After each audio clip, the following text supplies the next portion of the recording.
Overeaters Anonymous is a fellowship of individuals who, through shared experience, strength, and hope, are recovering from compulsive overeating. We welcome everyone who wants to stop eating compulsively. There are no dues or fees for members. We are self-supporting through our own contributions, neither soliciting nor accepting outside donations. OA is not affiliated with any public or private organization, political movement, ideology, or religious doctrine. We take no position on outside issues. Our primary purpose is to abstain from compulsive eating and compulsive food behaviors and to carry the message of recovery through the 12 steps of OA to those who still suffer. How our meeting works. At this meeting, we follow a rotating format. On the second week of the month is a recovered OA speaker who will be speaking on the topic of their choosing for 30 minutes.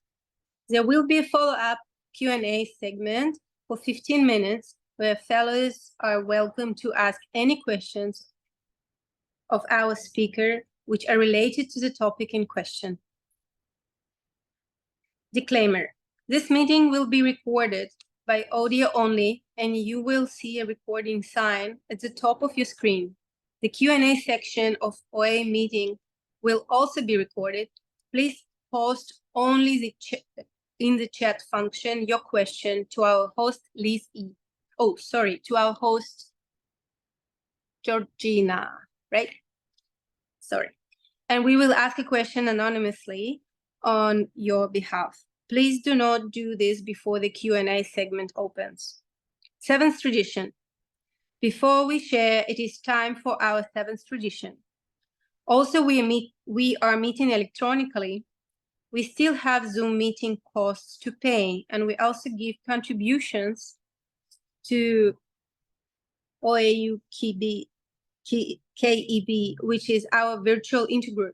Please make a contribution using the PayPal or bank details that will be entered in the chat now. You can see it in the chat now.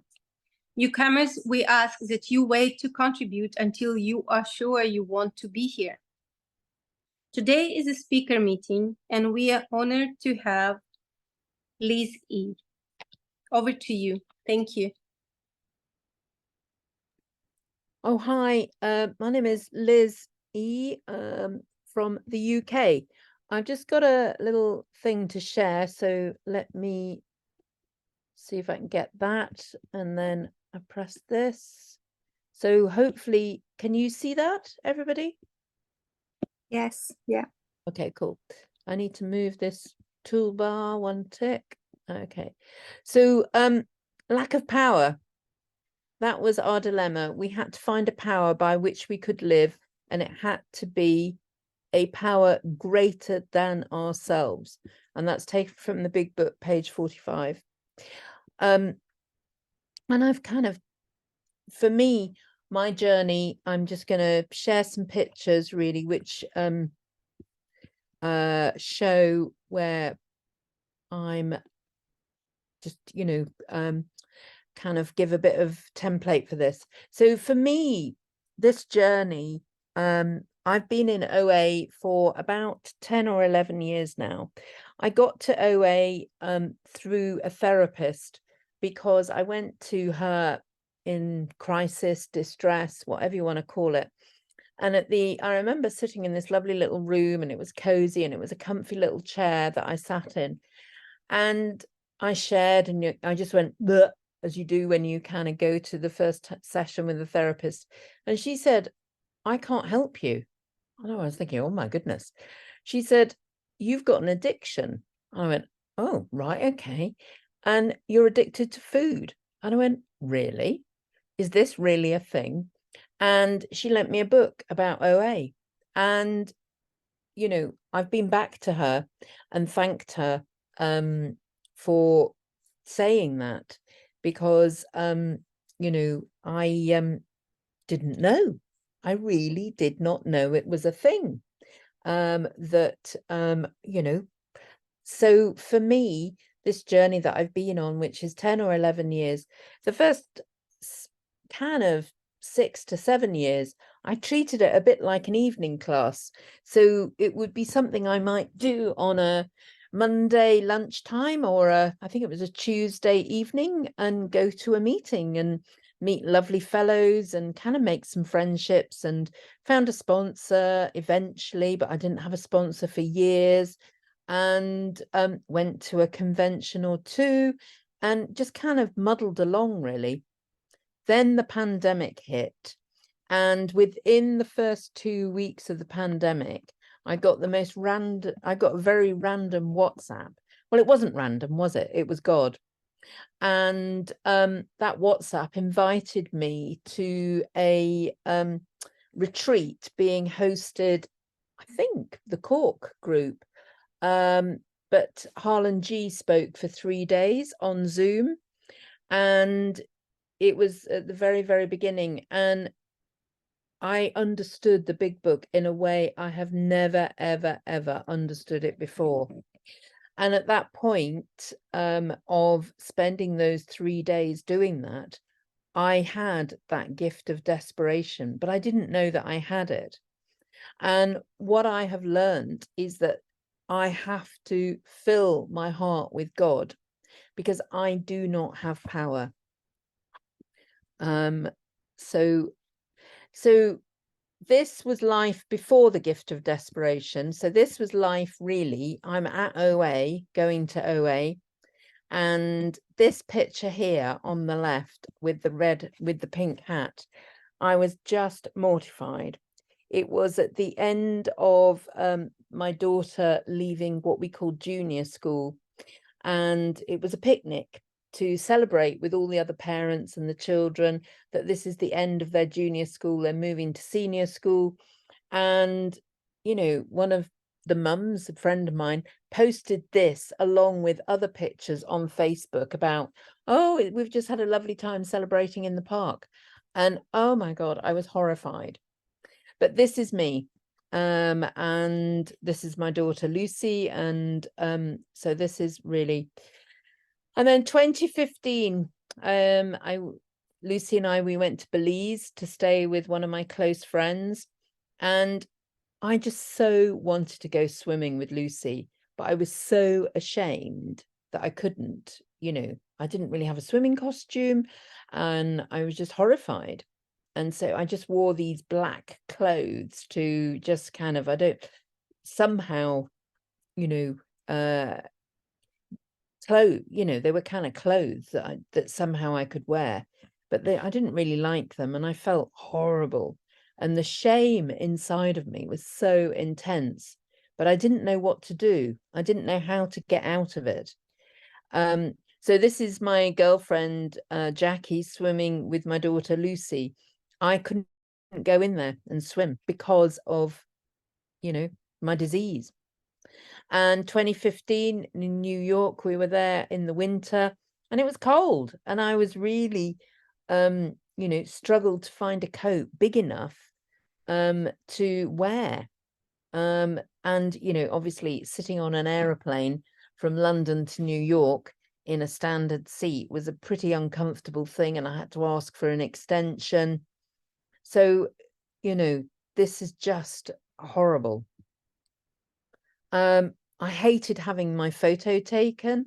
This is my daughter here, Lucy, and this is me with some friends, but there aren't very many photos. And my daughter Lucy would often complain, Mum, we never have our photo taken. There's no memories. I can hear her say those things. Then, you know, 2016, I thought if I dyed my hair red, I might look better. This is me here with Lucy. We went to Beyonce, and you know, just really bloated.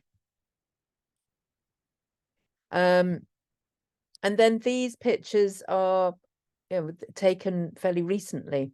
So this is me today. And you know, I'm happy to have my photo taken.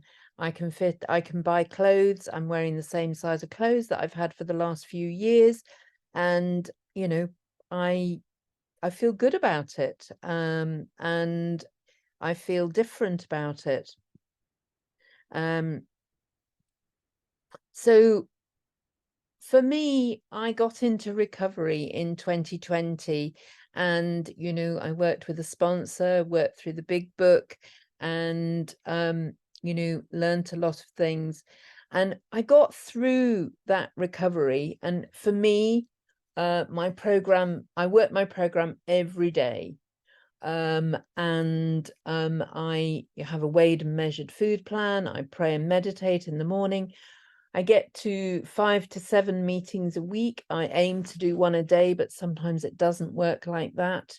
I do a minimum of 2 outreach calls a day. Sometimes it's quite a lot more. I'm on the Step 10 train, and I speak to my sponsor regularly and communicate with my sponsor every day, with my nightly inventory. So I did all of that and got really good recovery. And I got to a point where I was just repeating my step 10s all the time. And somebody said to me that you shouldn't really be doing the same resentment again and again and again. And it was then I realized that I had this constant feeling of restless, irritable discontent. And I needed to go deeper in my recovery. And for me, my recovery in the last 3.5, 4 years has been about a massive self-awareness program. And it's been about me understanding who is Liz, who is Elizabeth, who am I? And for me, that's where the character defects have really helped me understand who I am. And so moving from this acceptance to awareness. So when I remember doing the steps first time, in 2020, and I kind of did it, and it was a bit mechanistic, and it was a bit, and I was just like, I don't really understand it. And I repeated 1 or 2, repeated the step 4, and I've learnt and grown, and the outreach with fellows is just the most amazing thing. And you learn and you get that feedback. And I'm always after feedback that's like a critical friend, that's going to challenge me and push me and help me find and understand my motive or my character defects, because they're not always obvious to me. And I'm blind and I can be dishonest. So for me, it is around accepting I am a compulsive overeater, period.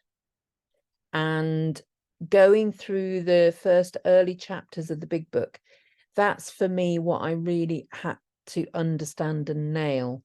And I have this dis-ease, which is I'm a compulsive overeater. And what that looked like was that I could eat any amount of food. I could stand over a toaster with a whole large sliced loaf of bread, a big amount of butter, and I would put the piece of bread in the toaster, and I couldn't even really wait for it to be toasted, get it out, butter it, but I would simultaneously be putting another piece of toast in at the same time. And so that would be what it would look like for me. And I would do that with ice cream.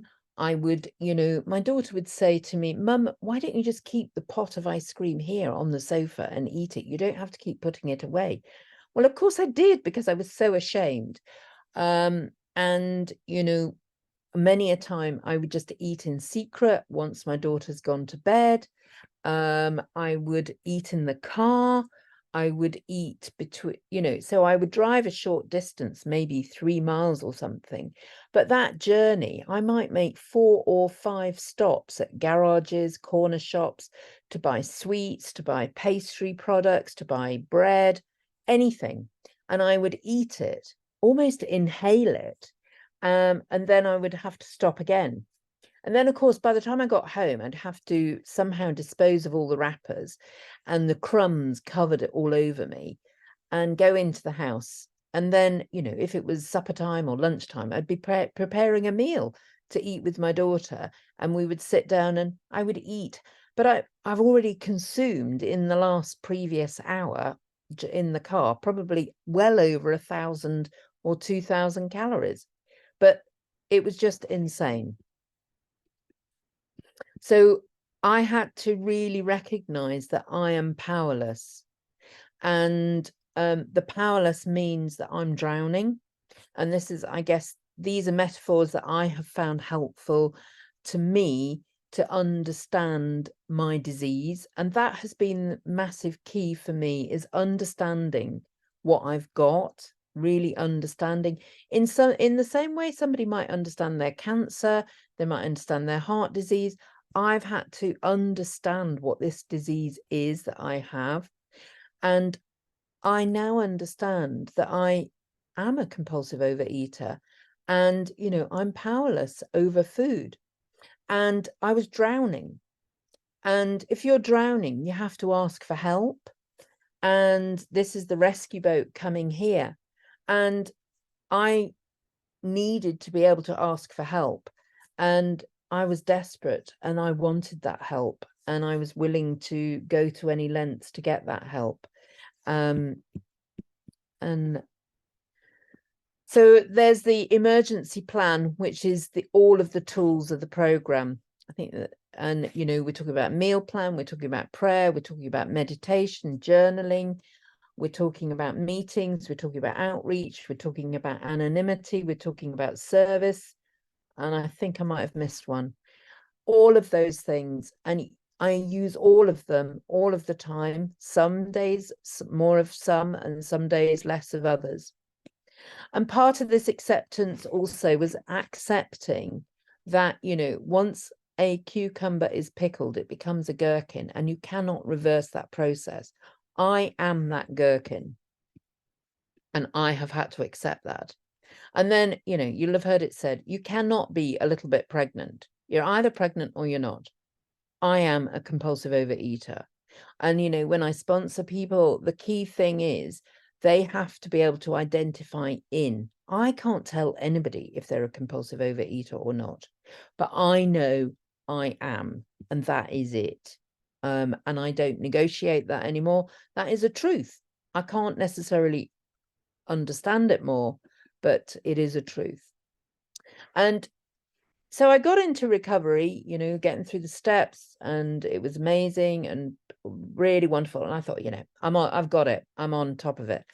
And then the spiritual malady, the twist of the mind, you know, kind of kept cropping up. And I felt like I was a bit like white knuckling it. And it was this restless, irritable discontent that somehow I just wasn't finding the right. I was needing to dig deeper and really understand what this hopelessness and desperation, and it goes through the whole of my body, everything. And character defects, I have to bring them out into the sunlight, and sunlight is a good way of bleaching and killing germs. And that's, you know, how I see it. So so those are just some pictures and some thoughts. But for me, so how much time have I had, please? I lost track of time. Hello? Another 5 minutes, and then you're coming up to 20, Liz. Oh, God, I did witter on, didn't I?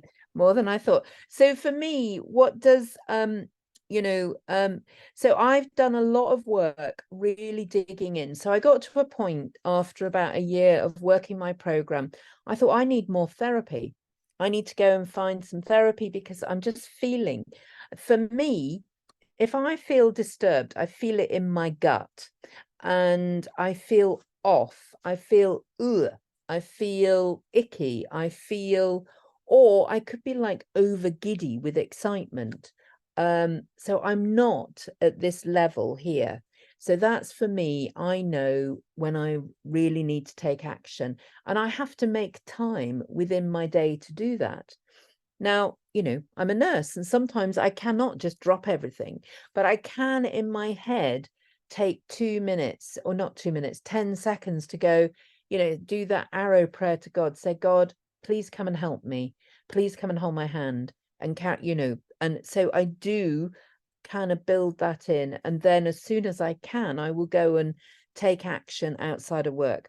But if I'm at home and I can do that pause, pray, proceed, it's so, so, so important. And it's important to do it for the little things as well as the big things, because they all build up. And it's this build up of human emotion.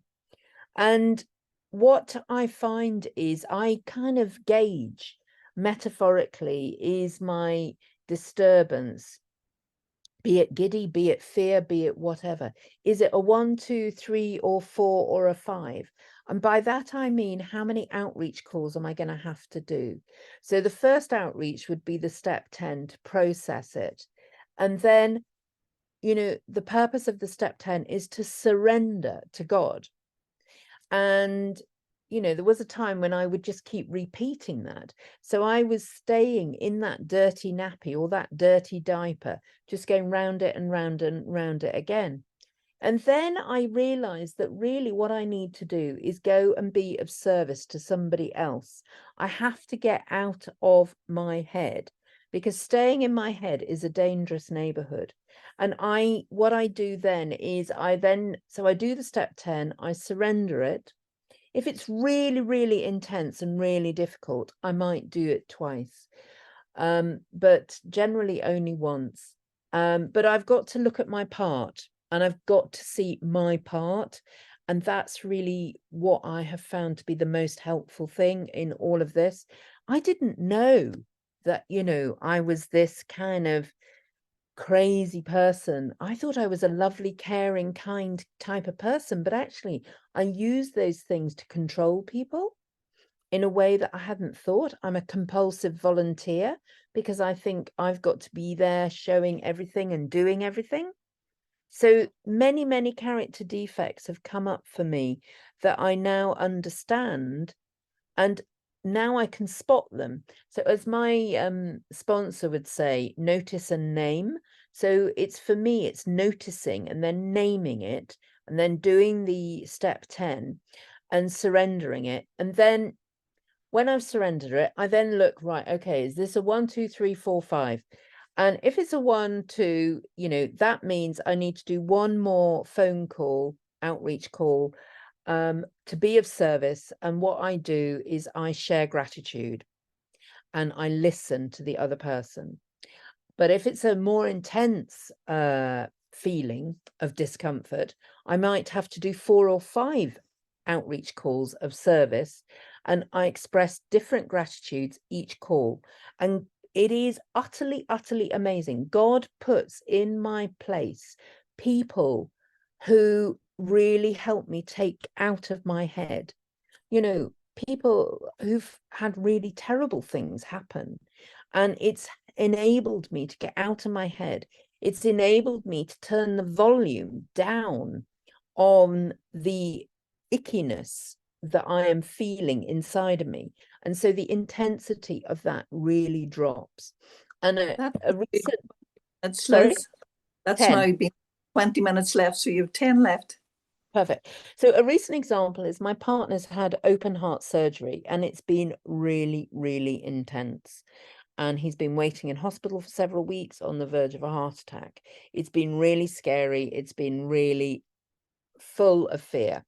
And, you know, it's pretty major surgery. And, you know, there was they said to us there's a 5% chance of death. I mean, you know, it's quite a high chance. So I was scared witless. And so I made a commitment, and he's been in hospital for over a month. So I'm going every day. And my job was to go and be of service to him every afternoon when I visited him. So I had to work my program 3 times harder, right? So when things are going, this is a program for rough going, this is a design for living. So I would work my program even harder so that when I got to that hospital, I could be of service to him, because I did not want to have that emotional petticoat showing when I got there. Obviously, I need to be authentic, otherwise he thinks I've not got a caring bone in my body. But I didn't, and the program delivered for me. And I would do the work before I got to the hospital. And I was able to, it was jolly hard, I'm not saying it was easy. And it's been hard, and he's home the last few days, and it's still pretty challenging. I mean, the journey he's on is pretty enormous, but so that, you know, is example. And, you know, fellows are just amazing, and I'm members of all sorts of groups, so I have access 24/7. So if I'm troubled at 2 o'clock in the morning, there are lots of people on groups in the States who I can call, because, you know, Cara, I think you're in Pacific time, so, you know, people like you I can get in touch with.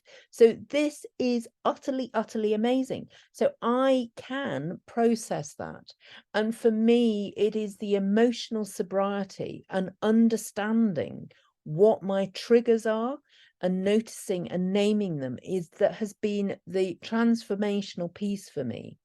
So this for me is understanding who I am, because, you know, if I can understand who I am, it helps me see where I push people away in a not, you know, I can be quite unpleasant and toxic, and, you know, and that behavior people don't want to be around me, is what I've understood. And because I'm like a bit icky, a bit, you know, demanding, a bit, you know, diva like. But now today I can understand and see the triggers that get me to that place, and I can stop it, and I can use all the beautiful people in the fellowship. I don't use my friends and family to do that stuff. I don't you know, I process all of this stuff within the fellowship, and I've really benefited from not repeating and repeating and repeating stuff that's difficult. I've learnt the art of surrender, and obviously bringing God into everything. And I haven't majored on that, but that is, and talking to God and having, you know, as my sponsor would say, is God your chaperone today? You know, and I have to take God with me everywhere, you know. And I came out of retirement and went back to nursing, and I had some, you know, really difficult things. I've had to learn some complicated procedures and processes and stuff, and I was really quite scared. And I would be there, you know, doing one of these procedures that I was a bit scared about, and I would just be praying quietly, and, you know, just pausing as I was getting my instruments ready and the dressings ready, and I'm talking to God. I'm saying, God, I'm frightened, help me. And he showed up every time. And, you know, I had to put some needles into the back, you know, I have to cannulate and get blood and stuff. And it was very challenging at the beginning. And I would pray all the time, and he never failed. And that is what a big message. God will always show up, but you have to ask him. You have to talk to him. He wants a relationship with you, or higher power, whatever word you use, whichever works for you. But for me, I use the word God. But the more I talk to God, the better my recovery, the better my life, the better my day, the better mum I am, the better daughter I am, the better partner I am, the better employee, the better sibling, the better friend. And I'll never forget somebody saying to me that my recovery has to come above being mum to Lucy, my daughter. I thought that I was very indignant. What do you mean? And actually, it makes 100% sense, because I am a way better mum if I prioritize my recovery. I prioritize, you know, and the other thing is, That's 5 minutes left, Liz. oh, 5 minutes left. there you go. So the other thing that I want to share is intentionality. You have to be intentional about this program. So if you don't plan, you plan to fail. So if I am going to spend time with my family, that is something that has been challenging for me, and I've had to change my behavior. And the idea, so I need to think it through. I need to plan it. I need to talk to God. I need to, you know, if we're going out to eat, I need to look at the menus. I need to organize my food so that I remain abstinent and that I remain emotionally sober. And I need to take the action, but I can't just show up and go, oh no, we're in a restaurant, I can't eat the food. because I need to negotiate in advance of that and say, actually, could we please do this? Or, I might eat before and I show up and have a tea or a coffee with them or whatever.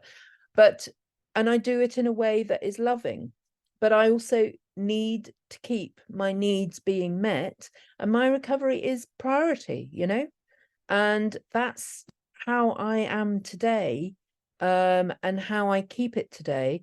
It's, some days are harder than others, some days are pretty imperfect, but being emotionally sober is the most, is the goal for me around everything, and that kind of understanding myself. But your relationship with God is the single most important thing. And I never choose my sponsees. I just explain how I sponsor, and if I've got space and capacity and they come back and say, yes, I like what you've shared, I like how you sponsor, I say, off we go. And for me, I don't have a hierarchy. We're metaphorically trudging this road together, holding hands, and I learn way more from my sponsees. And I know some are here today, so thank you for showing up and supporting me. That's so gorgeous. Sorry, it feels a bit some of it a bit disorientated. I've gone in a bit of a wiggle. So I think I'll stop there. Thanks a million for asking me to share. It's such a privilege and a pleasure. Thank you. Thank you. Thank you, Liz. We will now open the Q&A section of our meeting, which will also be recorded. Please post your questions only in the chat function to our host, Georgina, and we will ask a question on your behalf.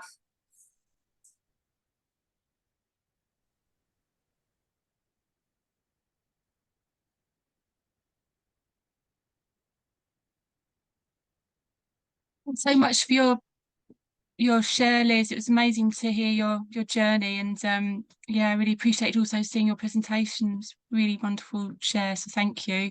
Got a question for you. The first one, which is, thank you, Liz, for a great share. You covered so much. Do you still sometimes now get the same repeated resentments over and over and get stuck with them? If so, how have you dealt with them? Oh, I guess some of those everyday frustrations with, I work in the healthcare system in the NHS, and some of those kind of regular frustrations. Some of the stuff's moved and gone, for me, this is a growth, a journey of growth. So, the stuff I had around my family, that's all moved really, and gone. So I don't, I mean, I'm full of gratitude. So no, I don't have some, and I think if you do have the same resentment, then you probably need to go back to your sponsor and really dig in for what, what's not happening really. Thanks, Liz. The next question is, can you share, please, how you sponsor? Yeah, I take people through the big book. I ask them to read a chapter. I ask them to listen to Harlan G's podcast on the Vision for You website. We meet on a video call for 45 minutes to an hour, and we discuss the chapter. What did they like? What didn't they like? Any questions? Any queries? And every night I ask them to email me what they've eaten that day against their food plan. And then I ask them to list 3 things they've learned today. What did you learn at your meeting that you went to? What did you learn from your 2 outreach calls? And I encourage people when they're going through the steps to talk to recovered compulsive overeaters, because that is something that really transformed my recovery when I was really new. That I really want people to smell it, feel it, touch it, experience what recovery looks like, and that for people's growth. And so I encourage people that this is about a journey of learning, a journey of self-awareness, and a journey of growth, and that I'm interested, you know, 3 things. And, you know, there's no right or wrong way. This isn't homework. I don't mark it or anything like that. It's just to help individuals see their growth. And what did I learn today?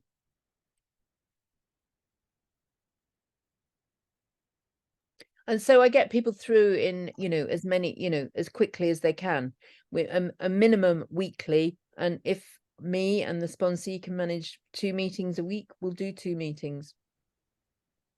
So, you know, 8 weeks and you should be done sponsoring. And I say, off you go sponsoring. And I really encourage, you know, and I was really frightened when I was a new sponsor. And my sponsor said to me, you'll be the best because you've just experienced the gift of desperation. So you make the best sponsor. And I think, you know, I just say, off you go. And of course, I'm here and I continue to support sponsees afterwards if they want that. Thank you. Next question is, first off, great lead.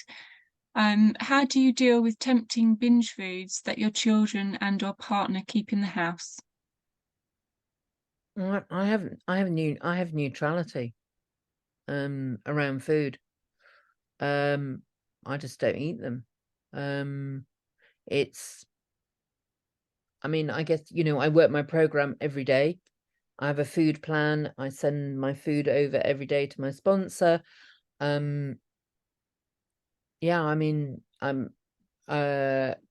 work my program. I don't, yeah. And I do have, you know, those foods in the house. Sure. So, but, you know, so for me, yeah. So next question, do you know when and why was the turning point for you? Meaning after years of attending meetings? Oh, without a shadow of doubt, it was, and this is a personal opinion, it was exposure to Harlan G in that retreat on Zoom, and then attending meetings in America, because the meetings in America, in my opinion, are just a legion better than I had ever experienced. I'd been going to meetings where people were slipping and sliding, you know, and just another level of recovery. So that's something else I always recommend to my sponsors, to go to what I consider to be very strong meetings. And by that, I mean at least 15 to 20 people in a meeting, and a good 70% of those people who've got recovery, and you are hearing about recovery and what it is, what it smells like, feels like, touches, you know, you can feel it and touch it. And, you know, so I share what, in my opinion, the meetings I get, I mean, there are many fantastic meetings, but, you know, I've got ones that I go to and I would share those. You know, my home meeting is Saturday, Cornwall, New York. You know, and I go to vision meetings, recovery jam's very good. And, you know, a lot of the Irish meetings are really good as well. So, you know, that's, in my experience, strength and hope. That has been the game changer, utterly game changer. Brilliant, thank you, Liz. If people could keep posting their questions, that would be great, please. Next question is, thanks, Liz, always good to hear you. Could you share a bit more about your understanding of the physical allergy and mental obsession, and how you decided what food plan to follow and what your allergy foods and behaviours are? That's a lot of questions. I've forgotten. So food plan. Well, I just used dignity of choice. I chose one and I surrendered to it, and that I still do it. I do the high protein one, and that's it. So that's that question. What? I can't remember the other. You'll have to remind. That's all right, no worries. Can you share a bit more about your understanding of the physical allergy, the mental obsession, All right. Yeah. Well, that for me was again a massive game changer. Harlan in that retreat at the beginning of the pandemic. So the pandemic was amazing for me. I got recovery. You know, it was an absolute gift from God. There is no question about it. And you know, for I'm half Yorkshire, so if people know Yorkshire, you do straight talking. So I just, you know, what he loved what I loved about him is he just says it as it is in a way that I had never ever understood it. And the allergy for me, I just didn't know that. You know, I'm reasonably intelligent. I've read every book there is about diets known to man. I just did not understand why. You know, my sister would say, Elizabeth, it's not complicated. Just have one piece of cake. Well, I can see, I can hear what she's saying, but do you think I could do it? No. And I just never ever understood why people, and most of my friends are not compulsive overeaters, why most of my friends, you go to a restaurant, they'd order a dessert and they have one piece off the end of their a piece of cake or whatever it is they've ordered for dessert, and they would leave the rest. And they visibly were not disturbed by the rest of the dessert being on the plate. When the waiter came to collect them, they'd say, oh yeah, no, it's fine, take it. And they wouldn't, but that dessert would be talking. I'd eaten my dessert and their dessert would be talking to me, and I would often negotiate to finish it for them. And I never ever understood it until I really understood in the big book about the allergy and the ingredients. And that for me was a game changer as well, looking at ingredients. So it's absolutely useless for me to use packet sauces or anything like that. I make all my own food from scratch.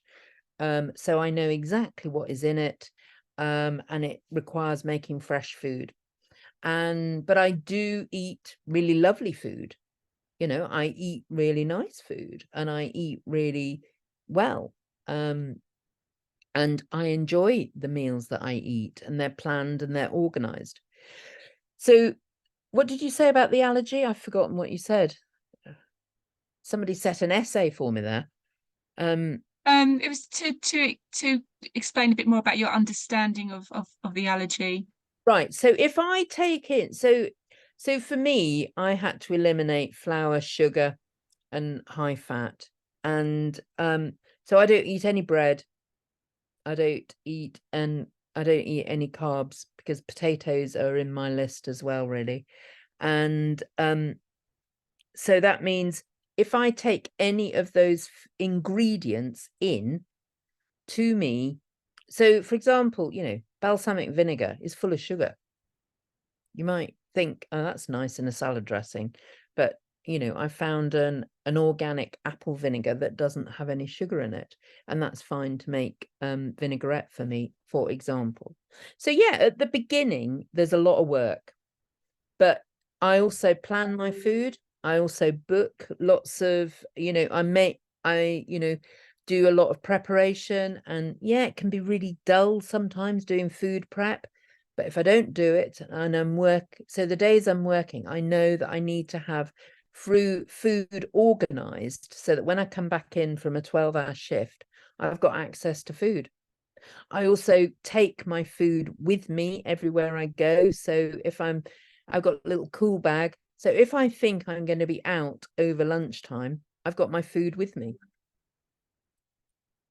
And, you know, taking the allergy means that I'm off to the races. You know, there's no control.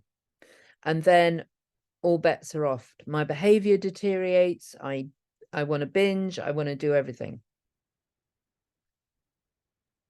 Not sure I Thank you, answered. Liz. But I anyway, think you did. That's covered everything. Thank you. It's great. I mean, if anybody wants to ask me something afterwards or separate, I've put my number on my picture, so just call me. Thank you. So the next question is, how do you view the woman in your before pictures? Oh gosh. Well, gosh. Wow, that's a big question. I haven't thought of that. With sadness, really, because I just know the shame that I felt, and I don't feel that shame today. You know, I'm able to wear nice clothes. I'm able to go into kind of normalish shops to buy clothes. You know, I'm a 12, 14, and that's, yeah, sadness really. And, you know, sadness that there are so, you know, my daughter doesn't have lots of photos. But again, you know, I don't dwell on it. You know, I'm 61. I'm the fittest and healthiest I've ever been in my life. And I now have learnt to invest in myself. So, you know, I do Pilates, I do cold water swimming, I go walking. I don't like the gym. So I've just, you know, I don't do the gym. I just really have never been able to get that thing. But yeah, but for me, it's emotional sobriety along with physical fitness, looking after myself, and also learning that I'm a bit of an introvert. And the other thing is I have a tendency as an addict to overschedule myself. So I have to you know, I might agree to do too many things in a day, and then I'm left feeling depleted. And that's when I know that I'm vulnerable. So I have to do way less than I ever thought I had to do. And I need a lot more downtime than I ever allowed myself. And I must work my program every day. So going to meetings, it's just how I do my life, you know. It's not an add-on. This is I have a new design for living. This is how I do my life today. Thank you. Next question. Could you tell us a little bit about your step 11 and what that looks like? Well, I think there's room for improvement. For me, it's you know, prayer in the morning and meditation. And I'll be honest, it's not my strong point. I'm not very good at being quiet. And there's a lot more room for improvement. And that's one area of my program I need to do. I do do a nightly inventory and reflect on that and share that with my sponsor every night. So, but I do lots of outreach during the day. I do lots of step 10s, which isn't step 11, I realize. I have found two-way prayer very useful from time to time, and gone to two-way prayer meetings. So yeah, and sometimes I get to the meditation meeting, which I find very helpful. Lovely, thank you, Liz. Next question is, can you describe how your relationships changed thanks to recovery? Relationship with what? I think it means how your relationships in your life have changed as a result of Okay. being recovered. Yeah. Okay, well, I guess I know that most of the time my job is to be of service to other people, and it's not about me. So family relationships, I've definitely changed those. I've had a kind of tricky relationship with my sister. Sometimes it's been amazing, sometimes it's been really difficult. It's been, you know, and you know, it's not unusual. Most fellows seem to have these kind of relationships, and I've got two brothers, and the relationships with them are different again. And I think really understanding that I was actually sometimes pretty unpleasant, really, extremely demanding. I've made amends to them, but the most important thing really is the living amends. And but I've also had to put up some boundaries, you know. And with my sister particularly, you know, I've learned, just because somebody texts you doesn't mean you have to reply. Just because somebody phones you doesn't mean you have to answer the phone. So what I've learned is that particularly where relationships are potentially challenging or, you know, difficult, or you're looking to renegotiate, you need to pause a lot. And it's really important you only really communicate with them when you're in a good space. And I've learned that less is more. You know, so if I get a text from somebody and it's a bit angsty or a bit this, or and I'm going into and I want to write an essay of a text back, then I know I shouldn't send that text. Because, and also personally, I view text as simple, exchange a piece of information. I'm not a big one for voice notes. I'm not a big one for long texts. I'm not a big one for any of all of that stuff. I'm personally find a conversation and face-to-face even better. So, you don't have to reply to every email, every text, every phone call. Before we had any of this technology, we were out of the house a lot of the day and people would ring the phone and it didn't get answered because guess what? We were busy. We didn't have email. People had to put pen to paper and put it in the post. And you had to reply and you would have to sit down and think about that reply. So I think that is what I would say is I've changed in my relationships is quite often. And also you can decide to take no action. And that can be a very positive thing. And sometimes people just want to offload on you because they've shared with you doesn't mean you're obliged to respond or sort them out, because I realized I'm, codependent, compulsive helper, and I want to fix everybody. And part of stepping back and realizing that is actually not going down the rabbit hole of 50,000 texts. And I put my phone on silent quite a lot. My phone goes to sleep at 9 o'clock at night or whatever. I put all the WhatsApp chats and everything on mute. You are not obliged to reply. It's something I've learned in program. And if I can't be kind or say it nicely, then I try not to do it.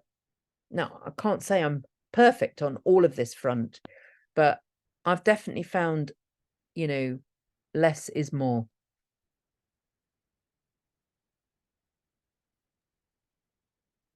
Thanks so much, Liz. We've got one last question, and you've got 1 minute. Do you talk about program and OA with non-OAers, where you carry the message?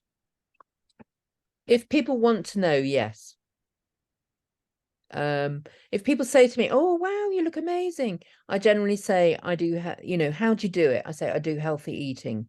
And if I think they might be one of us and they ask more questions, I would maybe, if the situation's appropriate, I would chat about it, or generally say, "Here's my number," or "Let's meet for a coffee," or do it that way.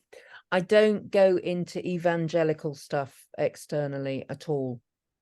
I close it down really quite quickly because I don't find it helpful in front of lots of people, because they go, "What do you mean you're a compulsive overeater? What do you mean?"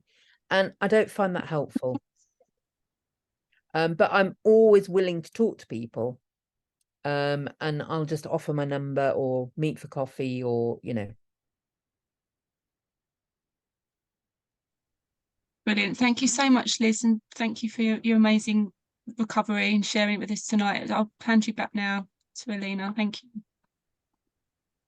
Thank you. Q&A has now come to a close. Thank you to our guest speaker, Liz E., for your service, time, and energy. We will now open the chat to share our numbers for outreach. For those of who would like to, please share your name and numbers. Please, could all available abstinent sponsors indicate if you are available to sponsor.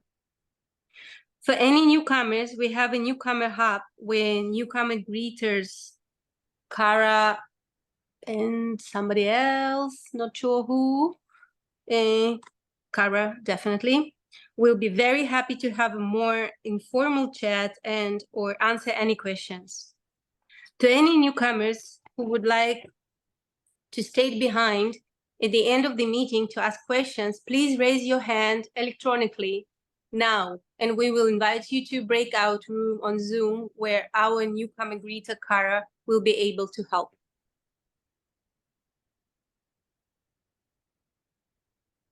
This group also has a WhatsApp group for fellowship and inspiration. Please see the chat box for the link and or contact, I don't know who, probably Alan, I don't know, for more details.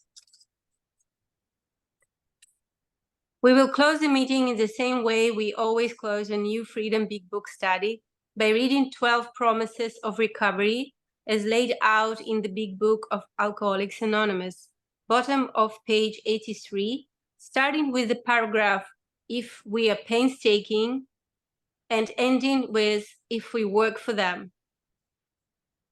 Liz, can you please read the promises? Okay. If we are painstaking about this phase of our development, we will be amazed before we are halfway through. We are going to know a new freedom and a new happiness.